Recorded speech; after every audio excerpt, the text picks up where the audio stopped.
This week on Gran Turismo Daily Race A, look, Hyundai have made an Escudo. Daily Race B, the Chicane of death, and I become a bit of a victim. And in Daily Race C, well, we're at Spa again, but I send it round the outside.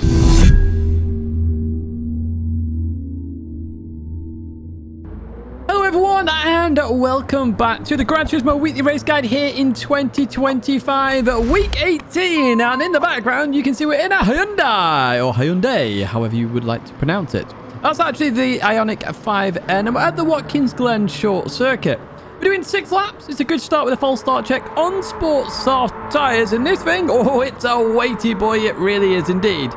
Now, if you don't like this car, which I imagine quite a few of you will not like this car, there's some time stamps there to jump to Daily Race B or Race C, respectively, if you want to check out some of the race cars we are racing this week. However, we do every single race, and there's no exception this week. So here are the key statistics for Race A, first of all. We've used this track 9 times. We've never done this track and car combo, so it's not in the top 10 used combos. And we last used this track on the 16th of September, 2024.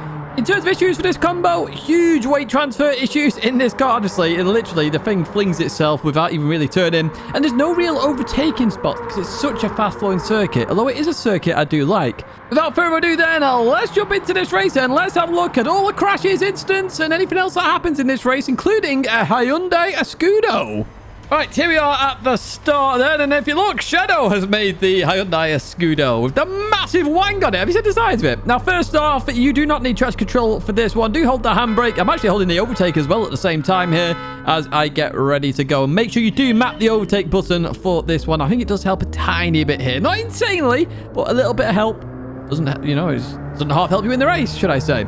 Head towards turn 1, which is very scary in this car because the brakes, well, they don't exist as we go into here. But we all make it through there. Actually fine, to be honest with you. A little bit of rubbing there happening. Lovely livery on that Martini car there of Mario Sonic as we head up here for the first time. Now, this corner is flat. However, when you are racing side by side, it very much isn't. And as you can see, lots of oversteer there. Blue Racer into the barrier. They had no real place to go here. So I'm going to just give Blue Racer a bit of a bump draft. And Mario Sonic is going to carry that momentum on the left-hand side. But we're going to head towards the bus stop chicane here. Looking to slow the car down. Go side by side here. Looks like somebody was looking on the inside. And now Sammy Snake as we continue on through here then. Looking on the inside of Blue Racer now. Can we get it done? No, we can't.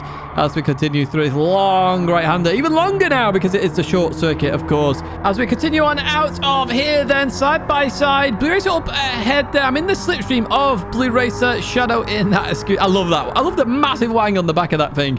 Sonic keeping towards the inside then, does defend that very nicely. Slow in the middle of the corner with the defensive drive and had nowhere to really go there as we continue towards the final corner here. And you can see the weight transfer in these cars. It's all over the place. It really is. I'm holding that overtake button down like anybody's business. It's triangle on my wheel at the moment as we head towards turn 1. Now, you can't really see the first corner here, so I go towards the right side. This wasn't an overtaking move. It was just to be able to see the corner. And I will talk about my braking marker as well for turn 1 at the end of this race with the lap guide that we do every single week.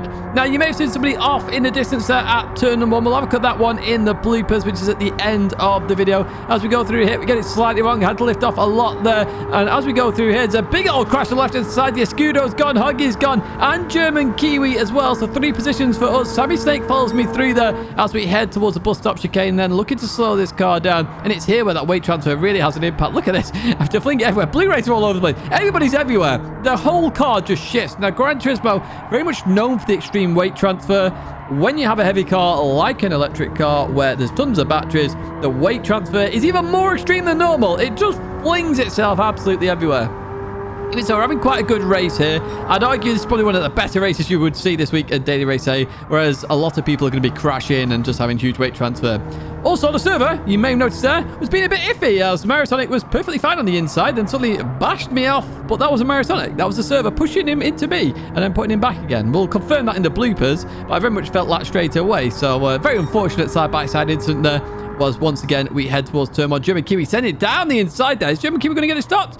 Well, I back out of that and hopefully going to go for the cutback here. Do we do it? Yes, we do. Back on the inside, up into P5 once again. Side-by-side action going on up ahead between Blue Racer and Sonic as we advance to lap number 4. And we are looking... Nope, we're going to sit behind Mario Sonic. It's a lovely livery, that, by the way, Mario Sonic. Oh, German Kiwi's absolutely sent it on the inside. Gets it stopped. Now, you may have noticed that I saw German Kiwi send it, so I didn't turn into it. I thought I'd leave the gap on the inside, so that move was perfectly fine. German Kiwi made the apex. I left the room there. I could see it happening, and that's what you need to do if somebody sends it. Sending it in a race is absolutely fine as long as they make the apex, or at least make it into the corner. And guess what they did right there? Now, Sonic's just taking a penalty on my inside. We're going to continue this side-by-side action as we head towards the final corner. And I can carry the momentum around the outside, use that overtake button as well, and I accelerate outwards there.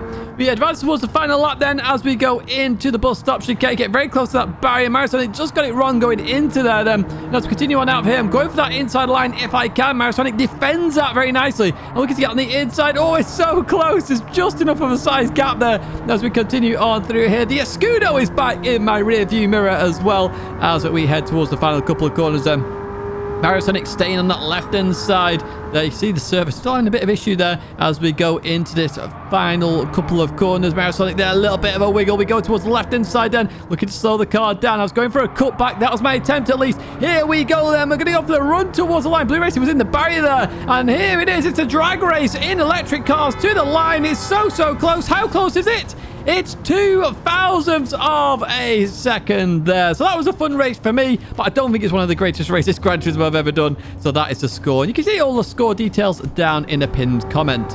There's the lap guide down as we head towards turn one. What we need to do is look on the right hand side. You have to brake so early in this car. It's the end of the pit building sort of thing or the sign. So it's in between them really. You can try and brake towards the sign, the big black sign there. That's actually a little bit better of a brake marker than trying to get to the buildings and portaloos, etc. on the right hand side. So that's what I'm going to do here. So we slow the car down. It brake in a straight line. As we release the brakes, we trail brake a little bit as well and turn towards the corner. It allows the weight to shift and arguably it flings the car around. Be careful on the exit there, of course, because there are track limits. We're going to head up here then, and you turn left very early in this car to avoid understeer, and you can see we can do that flat while holding the overtake button as well, just to confirm that is actually possible. We're going to head towards the bus stop chicane then, and on the left hand side, you're used to this at Watkins Glen. We have these distance boards there. The 500 board is your brake marker. Arguably brake a bit earlier than this even, because it's all about settling the car to avoid weight transfer here. So I'm braking at this point. You can brake a little bit later if you want, but you're going to be risking a lot of weight transfer left and right. So I'm going to hit the brakes now. I'm going to aim towards the corner here and then release it, let the car roll through the corner as much as I can. Once it settles, I can then accelerate a little bit. Once I come off the chicane, I literally want to release the accelerator very quickly. At the start of the curb, it's the maximum you want to go in terms of accelerating. I've done it a bit before here. You may want to brake, dab the brake a little bit if you want to do that. I think I had tiny amount of braking here, but I let the car do most of the talking. There we go, a little dab of the brakes, and I let the car roll. I'm using the accelerator a little bit, nothing major there, just trying to keep the speed up. And that marshal box there, the I love NY, I love New York, literally that is your accelerating marker. When you get to that point, very close to the edge of your screen, you can then hit the accelerator and you should make it round the corner. However, this car does like to understeer, so if you do suffer some understeer, just lift off the accelerator a little bit and you'll be absolutely fine, because it will just turn in then and then carry on.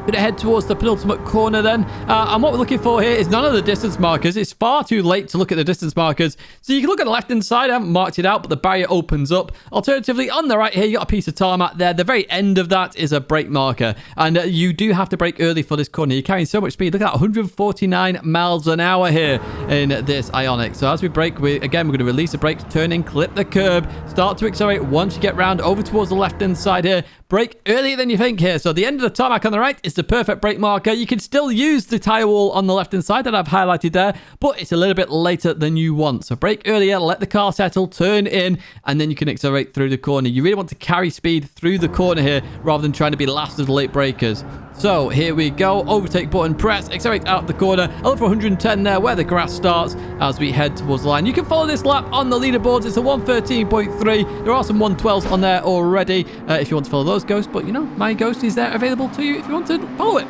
We've already jumped to Daily Race B here. We're at Dragontrail Seaside in Group 4 machinery that you can see right there. We do 5 laps here to rolling starts on racing hard tyres, and you can adjust the brake balance. Now I'm in that Nissan GTR. If you remember in the past, it was always the Lamborghini, but that has been nerfed a little bit. So I chose the Nissan GTR, and my word, is that a fantastic car to drive here. In terms of the key statistics, then, we have used this track 8 times. The track and car combo 5 times. It is not in the top 10 used combos, and we last used this track on the 24th of February 2025. In terms of issues, the chicane, we all know it's the chicane of death. It's very much famous for that, and all the curbs around this circuit can be very lethal indeed. You do have to keep an eye out. I say I chose a Nissan GTR. I've actually redone this lap guide as well here at Dragontrail Seaside in that GTR, so it's a bit more up to date now. Let's jump into this race. We'll have a look at that one and then the lap guide straight after it. Right, here we are at the start then. Kentish Gent in pole position. We're starting all the way down in P11, I think that is. No, P8, actually, because daily race is so long, not many people actually have a chance to qualify for this one.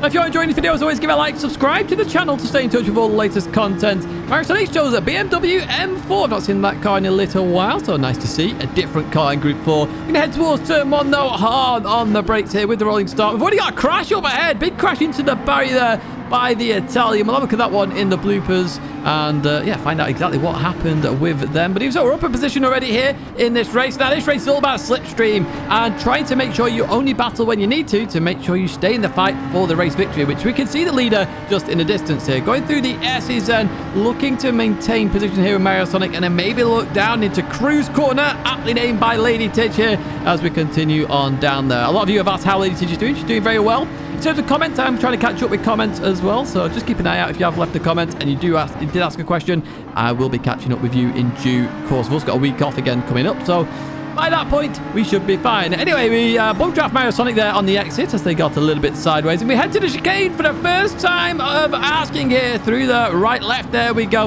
Lift a little bit. The braking really did confuse me through here. And it did put me off a little bit. And I end up in the barrier because of it. It's completely my fault. You'll have to do whatever you want in the chicane. But it did put me off here. And Sparks goes straight on through there and takes that position. So we're back down to P8 for now. You can see some fighting going on ahead with a Bugatti Veyron, which isn't my choice of car here. And Sparks stays towards the left here, so I send it down the inside here. We definitely make the apex there. Look at that. We even lifted off a little bit as we continue on through here, side by side then. Sparks Fury with a bit of slipstream there. Hopefully going to maintain the inside line. No, actually going to back out of it. Well, I mean, that's fair play. You had all the entitlement there to that inside line. I'd argue you could have kept that, but even so, we continue on through. And there's Lady Tidge making a cameo in the webcam there. If you're unsure if she's doing okay or not. Anyway, we're going to continue on. Oh, she got the wave in. I did not see that wave. Oh, well played, Lady Tidge. I did not see that one as we continue on through. Anyway, we continue on with the racing there. Mario's like down the inside here of the Bugatti Veyron as we head towards the chicane of death here for the second time of asking, can we survive? Let's have backed off a little more this time because I can still see brake lights by the Veyron, and we do make it through absolutely fine then as we head towards the final corner. That Veyron, I know it's a Bugatti, but it's not that quick in a straight line. I mean, it's still fairly quick, but hey, look, a BMW M4 and a Nissan GTR is keeping up with it as we go into here. Slight contact between the two. I think there's a bit of server issue again in this race as well as we continue on through here. Now, look at Mario Sonic. How beautiful is this? Mario Sonic, give me some slipstream here to allow me to try and overtake the Bugatti Veyron. Goes towards the right-hand side. I appreciate this a lot, Mario Sonic. I really do. And in fact, you're going to see how much I appreciate it in just a second because we get on through here with a bit of bump drafting from Sammy Snake. As we go into here, I didn't want to go for the move here on Mario Sonic because of that. And as we go into there, Sammy Snake, I'm not sure where we got tapped from behind, maybe with the server issue, not too sure, but we continue on through and actually maintain position. The Veyron on my inside there gives me some room as well. Beautiful racing there from Bajito as we head towards this deadly corner. Remember, we talked about this last time we were at Dragontrail Seaside. That corner is just as deadly as the chicane if you get it completely wrong. As we go through this right-hander then, we're still in this fight. The M4 sideways there of Mario Sonic as we head up towards the S's for the third time of asking. Then Sammy Snake going defensive versus Mario Sonic as we go into here, looking to slow it down. Mario Sonic falls into line through the S's. It really is a literally line of stern corner, not side by side. If you go side by side through here, you're going to lose a bucket load of time.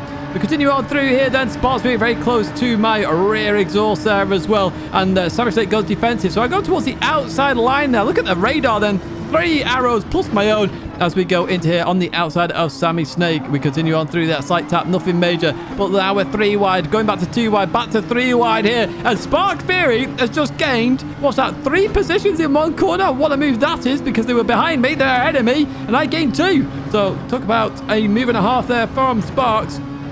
We continue on through here then, and no issues in terms of deaths there at the chicane, but we are in the slipstream of Sparks here. Look at the difference here in speed. We're going to head towards the final corner. I was tempted not to go for the move here and try and go for it on the start finish straight instead, but the opportunity arose, so I just went for it at that point rather than slow down or give a bump draft in the braking zone. We continue on out of here. We're going to go for the extreme cut here on the left-hand side. That forces Sparks3 not to be able to bump draft me, or slipstream me, should I say, as they should be coming back across, but no, they're just pulling alongside then as we head towards the first corner once again for the 4th time of asking now. And we're going to go into the braking zone then. So Sparks3 does back out of that. I look to slow the car down. Sparks3 can't go anywhere. It has to slam on. And we do get the position number finally up into P5. I would have wanted Sparks to bump draft me, by the way, before. I meant slipstream, just to clarify that, because I know someone will mention it in the comments.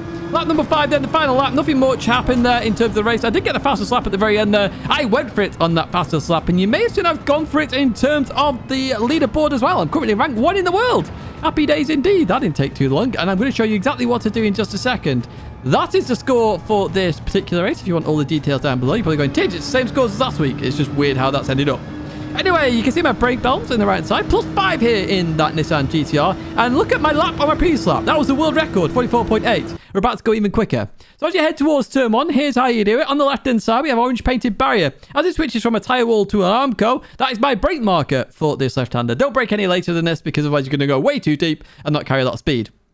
Well, what you do is drop all the way down to 2nd gear, okay? So that's what we're going to do. Drop 2nd gear, instantly go on the throttle, and then up to 3rd gear. Slight lift on the curb, and then accelerate. The slight lift is critical because it will stop understeer enough for you to make it around the corner. So make sure you do that on the right-hand part of that. As we head down here, then, I cut the inside here. Trust me, if you struggle with that corner, do not cut it like that because you may flip the car, basically. And as we head into this braking zone, it's basically the start of the grass and the end of the grass. Pick your marker. That's all you've got to do. And I want you to brake in a straight line. We're going to go to 2nd gear. Now, with this GTR, it's all about aggression and rotation. So we drop to 2nd gear and then look at the car just rotate and turn in. Instantly on the throttle, all-wheel drive, just grips for days, and we can boot it out of that corner. That's the end of Sector 1. And arguably a slow Sector 1 for me there, because the point 2 is possible. We head towards the S's. On the left-hand side, then we have an orange painted barrier. This is my brake marker. I want you to trail brake into this corner. You're not looking for 100% braking. You're looking to trail brake into the corner. That will allow the rear to rotate a little bit as well on the +5 brake balance. And you want to clip the curb on the inside. So that's what we're going to do right now. Trail brake, trail brake, trail brake. We then lift it off and let the car roll. We then stay in 4th gear with full throttle now through here. And you need to be in the highest part of the RPM here for the car to rotate. If you go to 5th gear too early on that corner, you are going to go off the circuit. I nearly went off there, but even so, it was just enough. Stay in 4th gear if you are struggling with turning in this car. As we head towards cruise corner, we've got the 150 board or the start the curb here. You're braking after both of those leave the screen.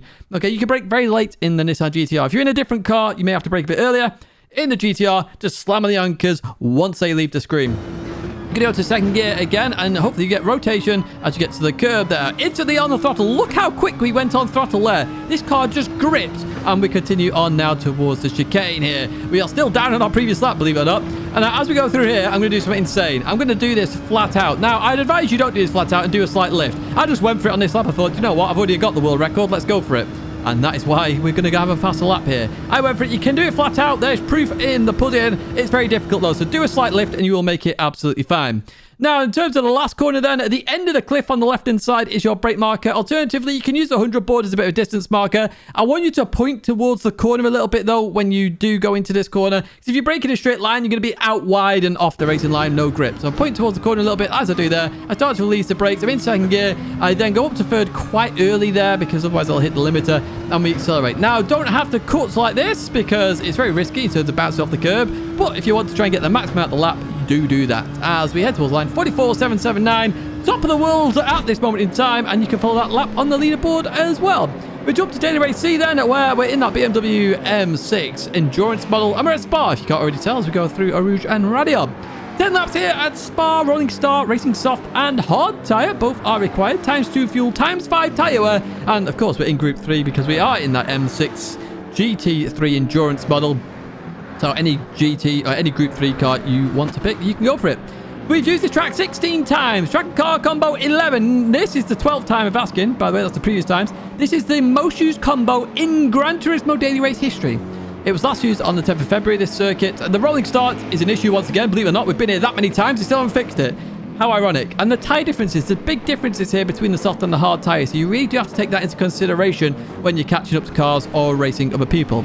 Let's jump into this race then. Let's have a look at exactly what happened and the strategies people chose. Right, so, you know, I'm in the BMW M6. We got Sparks variant in the 650S. Started looking like a dominant car this week. If you wonder where my face is, I've got to turn it on. And here is the dreaded rolling start. If you start in P13, you literally have the worst start that you can have at Spa at the moment with a rolling start.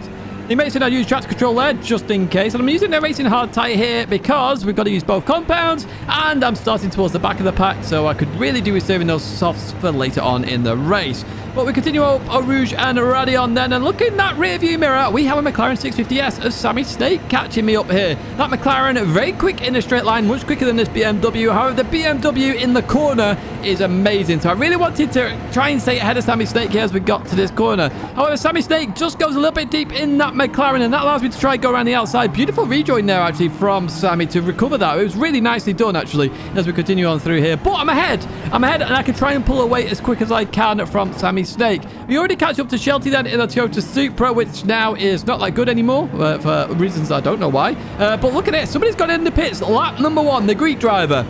Knowing the tyre wear, and I could already see tyre wear on the Racing Hards, I thought that was a pretty bad idea. But hey, we'll see how it turns out later on in terms of strategy. Into turn 1 we go. We're going to accelerate out of here. You may see my brake bounce of +3. Believe it or not, it changes. So when I'm on the soft tyre, it goes to +5. When I'm on the hard tyre, it goes to +3. So I'm putting that out there right now. So I'm sticking towards left-hand side here to avoid getting too close to Shelter here as we head up Eau Rouge and Radion. I really want the run on the Camel straight. That'll allow me to go clean on by and hopefully then gain the position and carry on with my race. That was the goal at least here. And Shelter goes towards left-hand side. I probably knew what was going to happen or what my plan was here. However, that McLaren, once again, catching up so quickly here as we go onto the brakes. And the McLaren looking down the middle there, not going to quite work. They go off the circuit. Well, I'll look at the bloopers to make sure nobody was at fault there as we continue on through here. We're up into P11 right now, and we are looking ahead to try and escape. Max power, however, in the Porsche, which is looking very strong here indeed. Looking good as we head towards Eau Rouge and Radion. I wasn't sure whether Max power was going to bump draft me or go for the overtake. Every opportunity to do both here, so I've got a bit of a bump draft there. We continue on the Camel straight, went towards the left-hand side just in case, and Max Power continued bump drafting me. Fair play, thanks so much. We carry on towards the end of lap number 3 here, and as we go in towards the chicane, what we're going to see here is 2 people go in the pits up ahead, that Shadow and Blue Racer. Now, is that the strategies to go for? Well, we'll find out later on in the race. Lap number 4. You can see the tyre wear now on my Racing Hard tyres. Got a hamburger coming in off the softs already on lap number 4. Well, I decide I'm going to come in on this lap. I figured, you know what, 4-6 sounds about right in terms of the pit strategy. And we come in, and there I am. Look, I'm back with the webcam, so you get to see my face for the second half of the race. For some of you, that is a huge disappointment. For some of you, it's lovely. You get to see my ginger hair and ginger beard, which is going to go at some point once I finally get the beard trimmer sorted. Anyway, we exit out of here on the racing soft tyres, and we can continue our mission here to really get some laps nailed down very quickly on this soft compounder tyre. We head already to the turn number 1. We can see the Greek up ahead. But unfortunately for me, Sonic just comes out the pits here, and I really wanted to benefit from the soft tyres. So I'm a bit caught up in terms of traffic. So my goal here is to get past that McLaren, knowing full well this car is better at handling, and really try and catch up to the Greek driver, get past them, and head towards the front of the pack. So that is my goal. I go towards the left-hand side.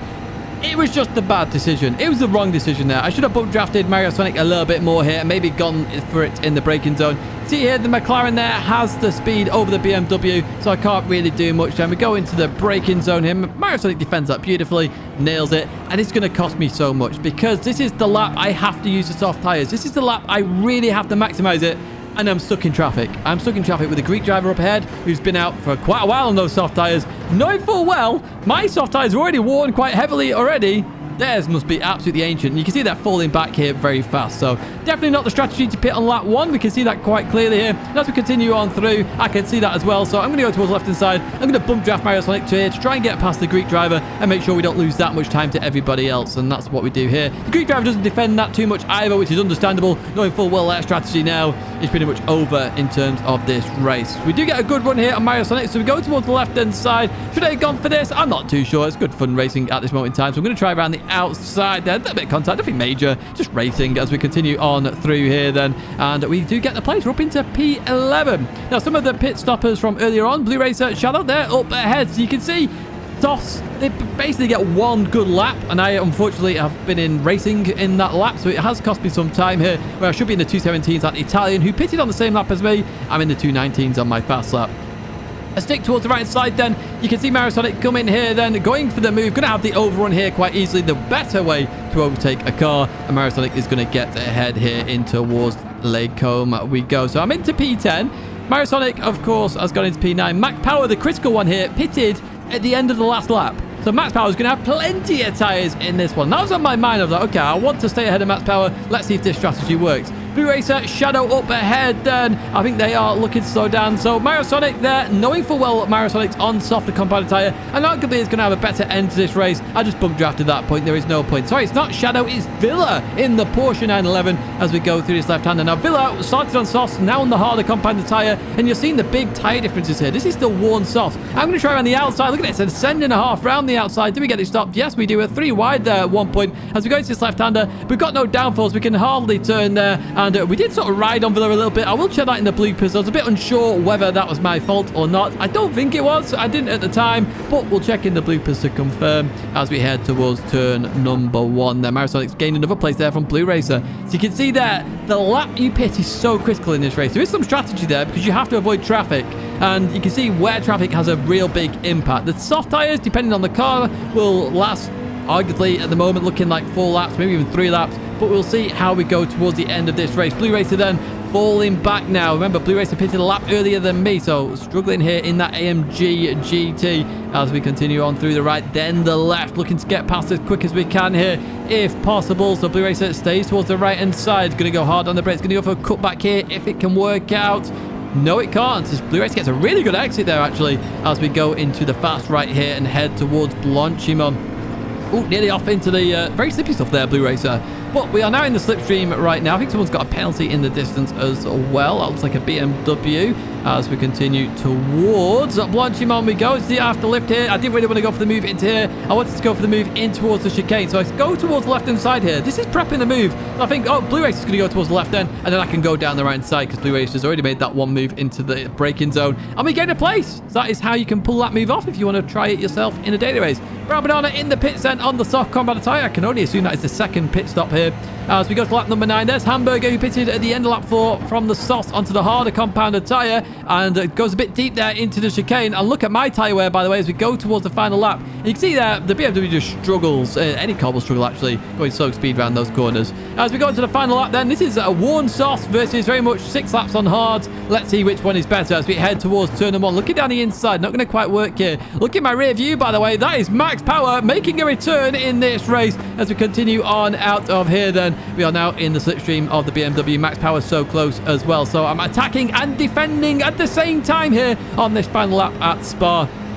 Through our Rouge and Radion we go. We get a huge run here. So go towards the left-hand side. Really try and cut the top of the hill there. And if we make it work, we make sure Max Power can't get by there by ensuring both BMWs take up the track. That allowed me to maintain P6 here right now. Max Power potentially going to go for the move then in towards Lakecombe. Is Max Power going to go for it? No, backs out of it for now. Hamburger looking down the inside of Max Power. Shadow up ahead. Struggling on tyres. You can see that very clearly. The Alfa Romeo has gone in terms of tyre wear. We go for that cut back down the inside. Up into P5 we go. Max Power here on my rear exhaust. Backs out of it for now as we head towards this right-hander and we look to slow it down. Look at this. It's a 5-way fight now for P5. Can we hold on to the very end? That is the question. We continue on out of here over towards the left-hand side. We're looking to clip the curb. We don't. We're understeering now. The tyres have really fallen off. Max Power can see that. Looking down the inside towards Pouon. Is he going to go for it? No. Backs out of it for now. We hit the brakes as we go into here. And look at the understeer. It's just there. We can't turn. Max Power can turn a lap. Well, there's actually a few laps younger in terms of the soft tyres. Goes on through on the inside. I still have the inside line now as we go into this right-hander. However, we are just understeering. I'm trying to avoid Max Power there. Hamburger just taps my rear there as I'm looking to slow down. These tyres are gone. This is a 6th lap on these tyres as we head towards this right-hander then. And you can see the understeer. Now, right-hand turns are a little bit easier to do than the left as we go through this right-hander. It's the left-handers that struggle. And guess what Blanchimont is? Oh, it's a left-hand corner. So I'm going to try and defend this then. I'm in P6 right now. Can I do it? Arguably 6 laps is a bit hard on the soft tyres. 5 laps is definitely possible. 4 laps, you can see Max Power's done very well with that one. So there is some strategy there. I reckon you're looking at, well, Oh, as we go through, I did try to lift off there. That wasn't a hamburger's fault in the slightest. I just have no steering anymore. I will talk about strategy in a second. As we go into this final corner then, I'm on the inside. I'm looking to stop the car. I can't really go anywhere at this moment in time. Go towards the left-hander. Villa's back through here. We head towards the line then. Hamburger versus Villa. However, we are going to finish in P8. The times go very slow at the end there. Not sure what's kicked off. But we do finish in P8. So in terms of strategy, I do think you're looking at 3, 4, 5 laps on the soft, and then the rest is on hards. But that does mean there is strategy there. You know, maybe extending the hards is worthwhile in order to then jump people in traffic. The softs only really have 1 lap of use. So you really want to get the maximum out of them if you can. In terms of a lap guide then, here at Spa, I have redone this lap guide just for you, not using the old one here, as we head towards turn number 1 because of the new bop. And on the left-hand side, we have the 100 board right there. That is my brake marker for turn number 1. I actually want you to brake just after the 100 board, in fact, okay? So as the 100 board leaves the screen, I then want you to hit the brakes, and then we're going to go down to first gear. Now, it may vary in different cars. These are just brake markers, of course. As we go through here, I'm already on the throttle there. You really want to maximize that because the exit is critical. Remember, you are fully accelerating now from the source to Lake Home. Look how long this acceleration period is. The quicker you go through turn 1, the more speed you carry through a Rouge and Radion like we do right now, which is flat out. Just make sure you don't go on too much on the curb there. Don't cut it too much on left-hand side. But look how long we are full throttle. You really have to get the source right to maximize the time here. As we get towards Lake Home then, we're looking at the start of the curb here on the left-hand side as your brake marker. Now, we're not carrying as much speed anymore in Group 3 because the bot, of course, we've had a brand new bot, so all the cars have reduced power. So you can brake that a little bit later because you're not carrying as much. So we are literally using the start of the curb here. Down towards second gear. And then what I want to do is short shift to third in the BMW. Over towards the left-hand side. We continue over towards the left. Then over towards the right. We're going to lift a tiny bit, clip the curb, and then accelerate out of the corner. That lift is critical, otherwise you'll just understeer off. If you head towards this right-hander then, the start of the curb is your brake marker for this one. This is one where you want to trail brake and point towards the corner a little bit as well. So, you're going to hit the brakes, you're going to come down the gears. Some cars will require first gear. Others, it's better to stay in second. It depends how stable they are in terms of cars. And that's what we're going to do right now. So, we're in second gear. We trail brake, trail brake, trail brake. We lift off a little bit. And then the third bollard on the right-hand side. So, we've had 3 bollards. We've had the first 2 that are already gone. This is the final bollard. This is your accelerating marker. So, you can count them. 1, 2, 3. This is the third. When you get to the third one, start to accelerate. You can't see the exit yet on bumper cam, but trust me, it's coming up. So, start accelerating as I do right now. We're going to head over towards the right-hand side here. Now, this brake marker is more of a reference more than anything because you don't ever get to that point. However, you do want to brake and turn before you get to that brake in the catch fence on the right side, and that's exactly what I'm going to do right now. The bollards on the inside of these corners, I talked about it as an accelerating marker back there. You do want to avoid these. They do cause you to slow down, so clip the curb and then accelerate out. Be careful on exit. The dark green stuff is very slippy indeed. We head towards P1 then, and what we're going to be looking for is on the left-hand side. So we've got the end of the catch fence there, all the marshals. They're the best markers there on the left-hand side. This is your brake marker. You really want to chuck the car in. You really do want to clip the curb on the inside as well if you can. Don't mount it. Just clip it, and you'll make it round absolutely fine. I actually drop a gear, I believe, in the BMW. There we go. We drop a gear. We're going to start accelerating as we go up to 4th gear, and we can make it round fine. With the reduced power, the front doesn't lift up as much on acceleration as well, so the understeer is also reduced at P1 as well. We head towards this long chicane then. So the 50 board to start the curb is your brake marker. You brake before you get to these, okay? This is literally the last of the late breakers where I'm braking right now. So you can brake a bit earlier. You can use the gantry before us as well if you want. And we're going to drop down to second gear in this car. But then we'll short shift to third for a bit of stability as we go through here. So short shift to third gear, accelerated through. We're going to lift off a little bit, clip the curb, and then accelerate round. Be careful on exit. The dark green stuff, very slippy. Head over towards the left-hand side. The red to yellow transition there before the start of the curb. I've highlighted both these because these are both markers in themselves, but the red to yellow is exactly what I'm using in terms of a brake marker now here for this right-hander. I'm going to drop to second gear. I really want to chuck this car into this corner because I want to accelerate out as quick as possible. Remember, long acceleration period. So that's what I'm going to do right now, up to third gear, and then we accelerate out of here. Now, I'm going to pause it here because the start of the curb on the right side is your turning marker. This is where you just turn in and you should make it round here, flat out, not a problem. If you do struggle a little bit in some cars, which some may still have some understeer, a tiny bit of lift is nothing major, but you do want to do this flat out if you can, as I show right there, as we continue on now towards Blanchimont. Blanchimont in these Group 3 cars, flat out as we go through here. Look, no issues whatsoever.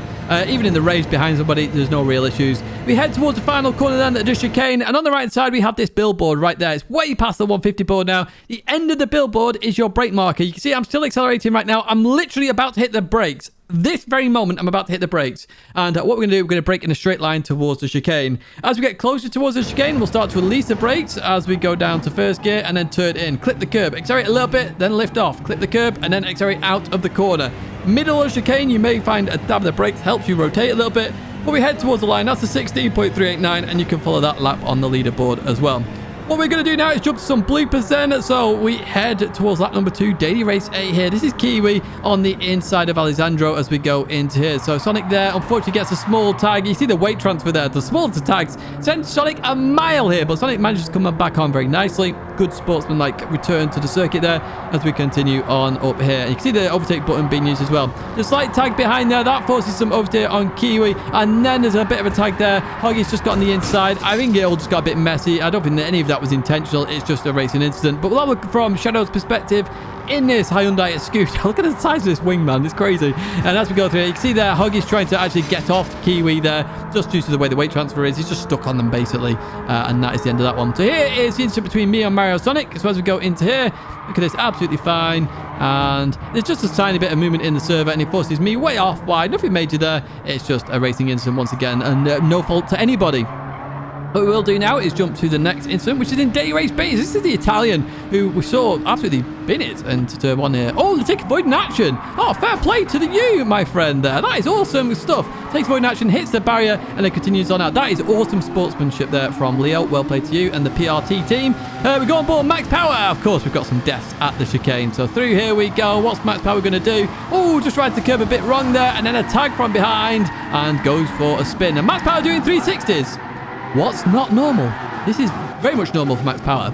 Right, the Veyron. What happened to the Veyron here as we go through the left-hander and continue on? Oh, just rides the curb a bit too much and goes for a spin. That's very common here. The curbs are deadly on every single corner. If you ride them like that, you will go for a spin in most cars. The GTR is the exception, though, weirdly. But yeah, just putting that out there. P13 Black, the final lap. This looks like another victim at the chicane. What's going to happen here? Through we go in the Ferrari.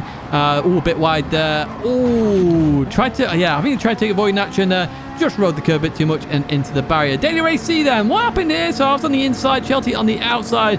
Sammy looking to go down the middle here as we go into the braking zone. And yeah, that's nothing major that. It's just a racing incident. I can't see any problem with any of that at all. So that's no worries. Good return to the track as well there by Sammy. Well played.